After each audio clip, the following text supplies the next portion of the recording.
Welcome to the Jack Mountain Bushcraft Podcast, episode 110. Welcome to the Jack Mountain Bushcraft Podcast with your host, Jack Mountain Bushcraft School founder and Master Main Guide, Tim Smith. I'm your host, Tim Smith. I'm a registered Master Main Guide and have been a full-time outdoor instructor and guide since founding the Jack Mountain Bushcraft School in 1999. We help people become more skilled, more knowledgeable, more experienced, and more confident in the natural world through our bushcraft and guide training semester programs and multi-week canoe and snowshoe expeditions. You can check out the show notes to all of our podcasts at blog.jackmtn.com. If you're interested in learning more about our college-accredited and GI Bill-approved programs, visit the Jack Mountain Bushcraft School on the web at jackmtn.com. And check out our online network and digital learning academy at bushcraftschool.com. Hello and welcome back to the Jack Mountain Bushcraft Podcast. The rodeo's over. It's the end of the road. We just wrapped up semester number 53. We're just closing in on finishing year 22, Jeez. 23. One more program this year, it looks like, and that makes me feel old. The beauty of my job now is that we have students that weren't alive when we first ran semester classes, right? Like, that's like... I like that now you're old enough that you're using the royal we. Yeah. Like, we haven't... It was you. It was you. me. It was you. It was me. The royal we. The royal we. Yeah, because I am royalty. I know. Yeah. I know. You told me all about it last night and about how you beat the snot out of some kids in the 80s. No, I didn't. It was like a dance competition. Well, I told you about my breakdancing career. Yeah, but then you beat up some kids in a small town in Indiana because they were trying to bring dancing back. When they wrote my biography and they put it in Hollywood movies and called it Footloose. But then they had him dance instead of beat them up? Well, it was at the tail end of the breakdancing craze in America. Okay. If the movie were authentic, Kevin Bacon played me, and if the movie were authentic, he would have been wearing leg warmers the entire time, right? That's why I can't watch it anymore. I understand. What are we talking about today, Tim? Well, it's definitely the end of the year. Oh, yeah. But we just wrapped up the fall semester, had a great group of folks, finished up with solos. We were out on a remote lake in the North Maine woods where we've gone numerous fall semesters now, probably 4 in a row for fall solos, and just like stunningly beautiful. And Got a little snow. Got a little snow. We always tend to get a few flurries on the end of the fall semester just to make it real, and we got that. Christopher and I spent the time in the base camp, which we're always at for safety purposes, just utterly losing our We set out with the idea of shooting a video about solos. Tim and I shot the intro for it, and it was nothing just else. Ridiculous. Nothing. So we did like a silly walk thing. I forgot about that. Yeah, we'll have to look at that. Yeah, footage, choreographed like walking across the camera at the same time for like 15 minutes. We tried to perfect this. You would have better footage if you like two literally drunk chimpanzees. If you just put like a video camera in their cage, you would have ended up with more usable footage than we ended up with. That's pretty much what it was. Yeah. Anyway, what are we talking about today, Tim? So today, we're going to switch gears from the tomfoolery.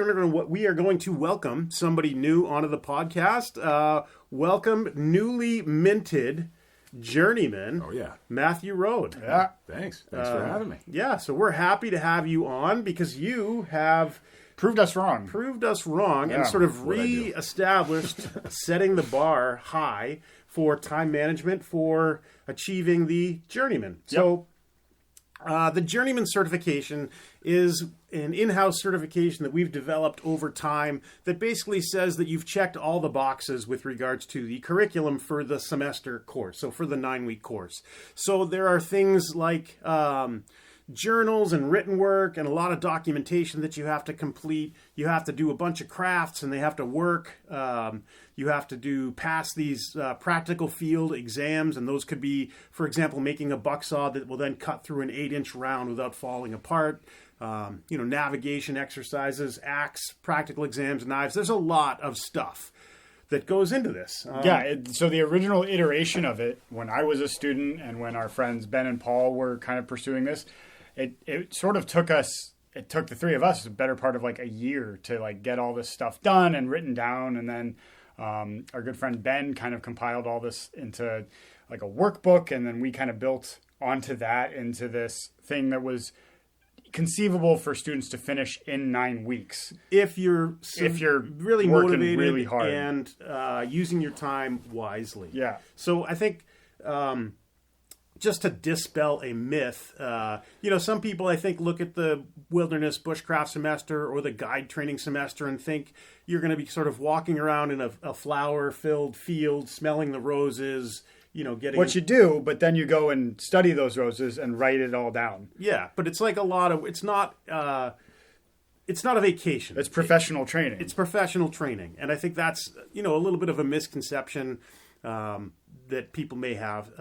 But again, I want to just hear from you guys about time management. So you were able, Matthew, to finish the Journeyman Required's mostly in 7 weeks, right? Right. Yeah. We're sort of glossing over that, but that's we built this thing with the idea that it would be a lot of work to finish it in 9. And then week 7... It's a buzzer shot at the end of week 9 to finish the last thing. Yeah, you're like desperately trying to finish your last bow drill fires under the pavilion while it's snowing.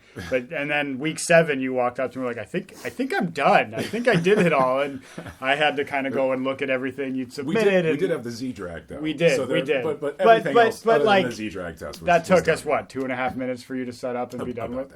So that's awesome, because it means that we get to keep raising the bar for other. We had you mentioned the buck saw earlier, Tim, and that's one that cripples people on this, because it's just every little detail about it matters. And we had it set for, over the last few years, we'd kind of added to the time that was allowable for it and I think it ended up being 35 minutes to have it done, and you were done in 15, which is what we used to have it. That was the minimum requirement. And what was cool is that you finished that, and then all the other students on the program ended up finishing it. They didn't go to the 35 minutes. They saw what was doable and jumped. They carved time out of their total time. The boogeyman was dead. That's what I want. That's what I want to hear from you about, is because the bucksaw is a really specific example, but that's kind of what you did with everything. You didn't lazily use all the time that was allowed. You just got stuff done left and right. Yeah. And I want to hear about it, and I want the people that are on this podcast to hear about it. Yeah, so it was really just doing the work. I know that sounds silly, but it was doing the work without any days off or for fun, if that makes sense. I mean, I didn't come to have fun. I came to focus on the Journeyman. That was kind of the joke with my wife: get the Journeyman or don't come home, right? Ooh, with it or on it. Right, yeah. But yeah, so it was the days off. So if we had Saturday and Sunday, whatever I was working on Friday, I worked on Saturday and finished it. Made sure it was done by Sunday, because Monday was new things that we needed to learn, and I wanted to have my full attention on whatever we were going to be learning for Monday. Another thing too is that if we were working on whatever, so say it was bucksaw and it was Monday, it was going to be fresh. I could still work on it. I could finish it, by Monday night or Tuesday morning or whatever, and not have to have a weekend, come back, be like, what was it? Everything was fresh all the time for me. That was a huge part. So if you're considering any professional training in anything, and more specifically, if you're considering coming to Jack Mountain Bushcraft School and working on a Journeyman Certification or taking a semester, take these words to heart. There is a mountain of material to master in order to successfully achieve this. And no days off. That's a great, maybe we'll call that's the title of the episode, No Days Off. There you go. We got it. Yeah, there's something to that. It's within the first, within the first couple of weeks that we're up here, probably the first 4, you can kind of start to see the people that are pushing every day, and it's awesome to see. But usually what happens is around week 4 or 5, the people that are pushing every day kind of burn out. And, and I don't think that you weren't tired at any point during this, but I would be curious to hear about the systems that you used to avoid that burnout, give up mentality. I'm specifically thinking of the table, Matt. Yeah, I'm so thinking of the table. We'll get to the Tell table. us about the table. But hold on, before we do that, I want to say about the no days off. I think not having curriculum to go over on the weekend is amazing. So you can choose, and so you could sleep in an extra hour, right? And then you can wake up, hustle on what you want to hustle on. And I think that is a really important thing. Allows me to catch up on whatever I needed without having to learn something new during that time. So that was it. So it's essentially, the no days off philosophy is using the weekends as a study period or a reading period, as opposed to like, it's Saturday, let's go to the NASCAR race and, whatever else. Yeah, old NASCAR. Yeah, the old NASCAR in Aroostook County, Tim. Yeah. Right. What are you talking about, man? That's where we were. Car racing, auto Saturday. racing. Oh. I just saw this documentary on it. Was it Ricky Bobby? Yeah. He's really good at it. He's really good at it. Really I don't know what good. to do with my hands. But the idea of just using time wisely as a student, right? If weekend and we talk about it. Even the Romans gave their slaves a day off out of 7. You can't go every day. Like there's a reason why our modern school system with weekends off. They designed it like sort of like factory work. That if you don't, basically productivity goes down without having those reading periods, without having the time off, the mental breaks to switch gears, and like you say, to use your words, to focus on what you want to focus on, as opposed to like being told what to focus on. So during the week, Christopher and I will sort of control the tempo. We'll control like, hey, this is what we're working on today, and then but I think it's really important to have those opportunities to sort of chase your interests. Yeah, I read this book this summer called "Laziness Does Not Exist," and I think she's got like 3 masters in like professional, like in how people manage their time, and she was talking about this idea of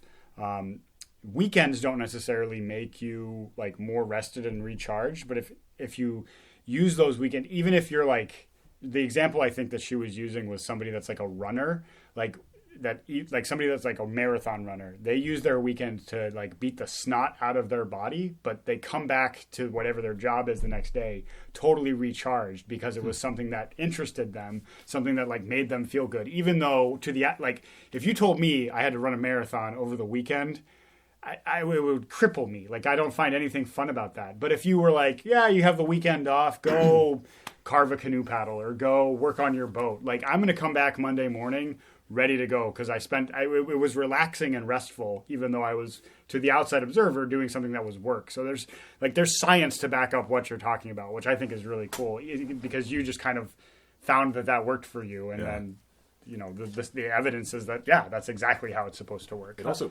I was just going to say that I started that same book, Laziness Does Not Exist, but I was way too lazy to finish it. I saw. So as I was talking, I was trying as hard as I could not to make eye contact with Tim because at this point we're basically an old married couple, and I could see the like grin on his face, and I knew if I looked at him I would lose my train of thought and just ask him to tell the joke already. Okay. I'll tell you one thing though. Finishing a project over the weekend was also something that was less stressful because the project was done. Yeah. So there was a little bit of anxiety, like, oh, if it's getting Sunday and I haven't done it, and like it needs to, you know what I mean? Yeah. So then that just makes me not have a rested sleep, and I'm like, all those kind of things come into play. Yeah. But the table, though, I really want you to talk about the table because I never would have thought of it as a thing to like make this easier, but it was. It doesn't have to be the table. It's this. Well, you should talk about the table, and then I'll. It's the idea of the table. It's the idea of the table. Finding the things concept of the table. Okay. So we're like in Plato's cave right now. Are we talking about the But table? Matt has a table. Or is the table like the reflection of the table on the wall in the ether? It's all those tables we just put in your barn. Yeah, okay. Tell us about the table. This anticlimactic table, right? Yeah. So I was perusing the camping section at one of my favorite establishments in Presque Isle. Little local joint, right? Little local joint called Walmart. Yeah. I believe. Yeah. It's down the street from our local restaurant, the McDonald's. That's right. Yeah. They don't have that anywhere else. So I noticed that there was this little tiny aluminum table, and I picked it up, and it was incredibly light. And I'm like, you know what? This would make my life so much easier just for logbook purposes and journaling and all of that. And so what I would do is instead of having to trek down to the library or sit at the picnic table or whatever, I could go into my tent and I could just sit there in silence by myself and do the things I needed to do. I didn't let the logbook go a day without doing it. I mean, it was every single night.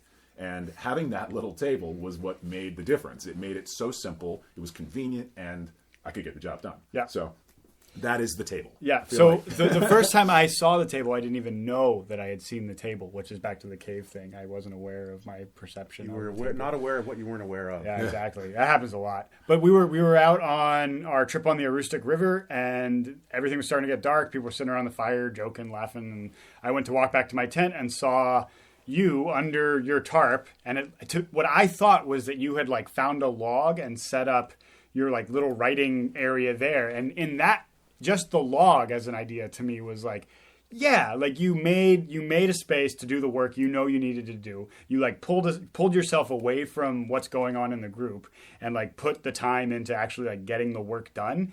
And then I found out that it was a table that you had made part of your, but that's what's even better is it was something that you made part of like your gear list to bring on a canoe trip to make sure that you got done what you needed to get done. I feel like I'm stuck in a loop here. But you like it's not like you said it's light, but it's not a small thing. Like it's a thing that like you have to figure out how. It is how very portable. But yeah, and as of midnight tonight, will be available on the web for you to purchase at bushcrafttable.com. Exactly. For only 6 payments of $19.95. 6 easy payments. But that's it. Is that like putting that thought into like, well, we're going to be out for a week, and that's a week of logbooks that I'm going to have to catch up on when I get back. What do I need to do? How do I need to set myself up to be able to do this easily? Yeah. And so you brought an aluminum table with you and made yourself like a little backwoods office and knocked out everything you needed to. And that's how maybe not everybody needs a table, but everybody will think, if everybody thinks of like things like that like allow them to finish the work they need to finish, then people would knock out the Journeyman left and right. Yeah. And that's the part of it that's like that outside of the box thinking is awesome to me. It's so good. Little tiny notepad that could fit in my cargo pocket with the pen, little pocket pen. That was one thing that I kind of like shaved down, from the larger one, because I found myself using the larger, notepad, and then I'd have to put it down to do something with the axe, and then I'd forget that it was over there. So by having it in my pocket, I could just write something quick down that way. And the Bluetooth keyboard, all of those things started to tick off a little bit of time. So it's such a, we talk a lot about how everything up here takes a lot more time than you're used to at home. Like cooking takes probably 25% more time than it would at home. There's no microwave. You've got to like plan out your meals and all that stuff. And then, so those margins of like excess time to finish other things are really small. So anything you can think of like that to give yourself, even if it's an extra like 5 minutes after lunch is enough to like, it's just awesome. I get a little like nerdy about like really efficient time management. So my heart is swelling as we're talking about this. I also work better if I'm trying to focus on something, especially journal or whatever I'm working on for maybe like the logbook or something. I tend to do it a little bit better when I'm by myself, without any distraction, without anybody around. So that was part of the reason why that just getting the table to get away made a difference. Challenging to do in the library when everybody's in there, right? And it started in the library, and then as it was starting to get a little cooler, more people wanted to filter into the library, of course. And then I found myself kind of struggling to get what I couldn't focus as well. So that kind of. So I'm curious about the evolution of that thought. We do a lot of. You're doing a lot of journaling, and the self component is a huge thing up here, like knowing yourself and what your needs are. Was that something you kind of came in here with an understanding of before, or did it kind of like evolve? No, I knew that. Okay, yeah. I came in knowing that I need to have my own little space to work well, to recharge. Yeah. So, yeah. So to that, if you're somebody that wants to come on this course and you know how you need to work, start thinking of ways to make that a possibility. I mean, we can only do so much to provide people with spaces to get that stuff done, but it's awesome. Yeah. Yeah. Congratulations on the job well done. Yeah. Thanks. Yeah. And so you're a resident of the great state of Montana. That's right. Northwest Montana. Headed back to Northwest Montana. And you recently purchased something that will allow you to engage on this newfangled thing they call the internets. Is that accurate? What is the internet? I think I read somewhere that it's a series of tubes, but I'm not sure where they go. Interesting. But like a bank? No, like plumbing. Oh, Yeah, you're Like indoor plumbing. sort of. at the bank with the no. The what? You don't know what I'm talking about, don't you? Come on. Yeah. I believe those are referred to as pneumatic tubes where they move documents around via air pressure. That is exactly like the internet. So it is the internet. Okay, you're right. You were right. It is WildernessLiving.com. That's right. Matt is the new owner of wildernessLiving.com, and we'll be putting something up there soon. Yeah. And when he does, we'll circle back around and make sure that everybody out there in podcast land knows. Because we're not, I don't know if you're 100% certain what it's going to be yet, but it'll be yet, something. yeah. So we don't want to put any pressure on you by saying it better be up by midnight. If you take that table home, you'll be so efficient. You'll be done in a week. Oh, You'll have it all figured out. I didn't even think about that. Yeah, just set up the table. Just a little tiny table, right? I like the idea that you go home, set up your tent inside your living room, put the table inside the tent. Wife comes in. What are you doing? I'm Nothing. I'm studying. Nothing. I'm working. And remember, This is me now. 4 easy payments of $29.95 at bestbushcrafttable.com. That's bestbushcrafttable.com. Wow, that's such a great deal. It dropped to 4 payments from 6 in the last 10 minutes. I also feel like it changed the domain too. I don't think that's the same domain as it was before. No, that's one that I just got. Oh, you just yeah, okay. I just got just it. acquired that Yeah. one, did you? Nice. So yeah. So do you have any advice or closing thoughts for people that are thinking about coming up here, that just about the process or the course itself? A lot of the things that I kind of looked at prior was what you guys put out. Yeah. So a lot of your media, your I'm vlogs, sorry. and I'm so sorry. No, and that's what ultimately I'd like a refund. So I didn't get what I was hoping to. How about if we gave you another table? Knock off a payment and you got a deal. Okay. But yeah, just to look at your old media to you get a better idea as to what is really happening, because you can read stuff on a website all day, but when you see it in okay, you were doing some axe work from the last vlog and stuff like that, you get to see a little bit, and I think that helps, kind of prepares you for what it actually is, more so than just reading text on a screen. Yeah, you and I a while ago were talking about, you said something that has kind of stuck with me, which is that you think that the podcast is kind of a better look into what day-to-day life is. Do you still think that that's true after being up here for 9 weeks? Yeah. Like, as a form of media, that's probably the best way to get a sense of what you're in for? Yeah. I mean, well, you're talking about your podcast or what? No. The Jack Mountain podcast, like the... Oh, yeah. Yeah, because you get to see, you get the banter as well as what is actually, what you guys are actually talking about, which is... So it's which like is great. 75% banter, 25% content at this point. Yeah, well, that was pretty much the curriculum. 3% true. Yeah. I just think that that's an interesting thing for people to think about, is if you're going to watch me, or if you're going to pay attention to our media, which one is kind of the one that you'll get the most bang for your buck for. I mean, I wouldn't just focus on one. I mean, it's not like you guys are putting out 10 different things a day that you got to keep up on, so it's not really that difficult to check out a vlog. But yeah, podcast works for sure. Cool. Yeah. Cool. So end of the semester, right? This is where everybody's jumped in their cars and is heading off to different corners of America, and in a few hours the parking lot will be empty and it'll be dead quiet around here, and then I just sit in the tub and cry myself to sleep tonight. Yeah. Tub, huh? It's lonely. Must be nice. Must be great. Yeah. Tubs are good. Huh? What is it full of? Butter. It's a tub of butter. And I'm climbing in it. Sounds delicious. Is it melted or solid? Right now? Solid. Do you have to sit on it and wait to slowly melt into it? Throw the toaster in it. It melts it, heats it up. It's like a hot plate. Yeah, in heaven, everything comes with drawn butter. I'm sure about that. Anyway. Definitely the last day. Yeah. Definitely. Like, any mental acuity that I had weeks ago is now gone. That's it. The area between my ears is a big mishmash of mush. How about that? Other notes, lastly, before we quit, we've got dates on the calendar for next February and March to go up with our Cree friends in Boogamoo. You're going to want to go on that trip. We haven't been able to do it for a couple of years because of this silly virus that's been haranguing us and being a jerk to everybody out there. So if you're interested, you want a really authentic experience with people who've never left their ancestral homeland and go out on the land with David Bosom, you should look into that. And we'll put a link up to the info page, and we don't have it on the calendar yet, but maybe it'll be up within the today's week. awesome.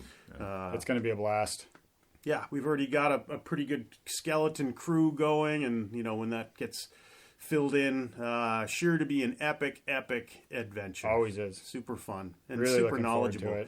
it. Again, like I've voiced my concern with the bushcraft industry and who these sort of people are that are heralded as the greats, right? And I'm talking about Harold the bushcraft guy. no, I've never heard of this person. I just made him up. Oh. But the idea of wish it was. our friend David, you probably never heard his name before except through our media, but yeah, he was born in a tent. He never lived in a town until he was like 40, 45.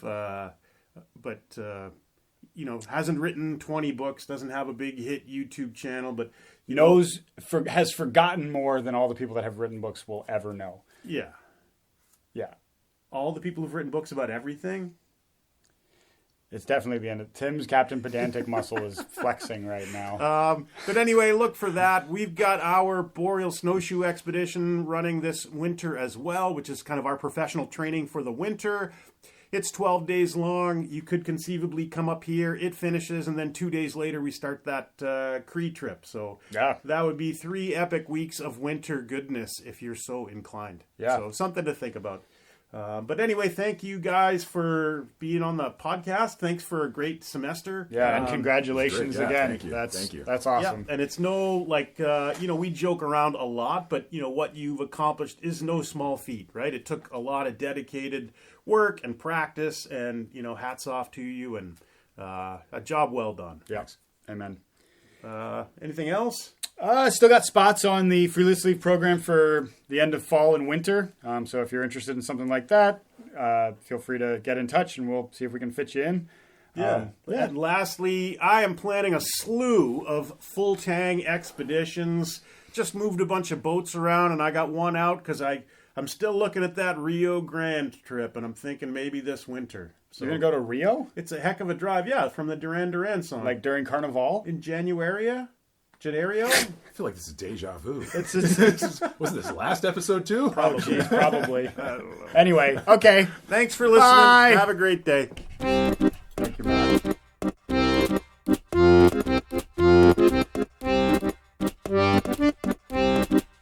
You have been listening to the Jack Mountain Bushcraft Podcast.